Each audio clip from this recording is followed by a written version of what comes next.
दिल्लीतील लाल किल्ला मेट्रो स्टेशन समोर कारमध्ये भीषण स्फोट, 9 जणांचा मृत्यू, काही जण जखमी.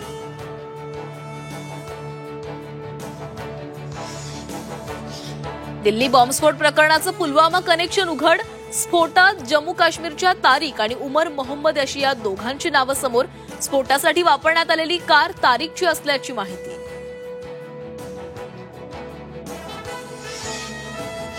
दिल्ली स्फोटानंतर फॉरेन्सिक टीमकडून संपूर्ण परिसराची पाहणी, इमारतीच्या एका छतावरून काही साहित्य जप्त.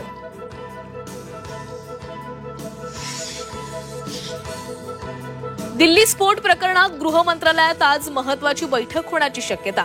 सकाळी 11 वाजता बैठक होणार असल्याची माहिती. बैठकीत NIA, Delhi police, intelligence bureau उपस्थित राहण्याची शक्यता.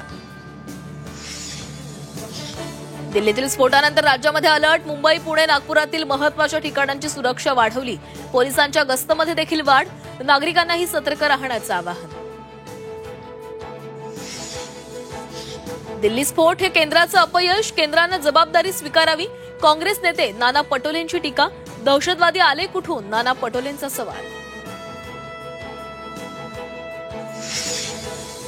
दोषी आढळल्यास अजितदादा राजीनामा देतील. झी 24 तासनं उघडकीस आणलेल्या पुणे जमीन गैरव्यवहार प्रकरणात मंत्री कोकाटेंचं विधान. आरोप सिद्ध करण्याचंही कोकाटेंचं आव्हान.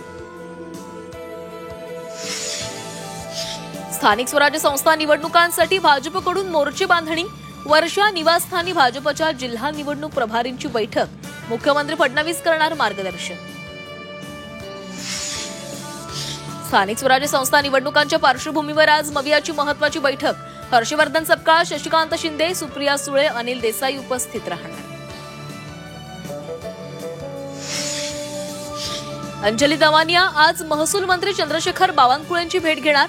झी 24 तासनं उघड केलेल्या जमीन गैरव्यवहार प्रकरणाचे पुरावे सादर करणार. बिहार विधानसभा निवडणुकीच्या दुसऱ्या आणि अखेरच्या टप्प्यासाठी आज मतदान. 20 जिल्ह्यांमधील 122 विधानसभा जागांसाठी आज मतदान. 11 मंत्र्यांची प्रतिष्ठा पणाला.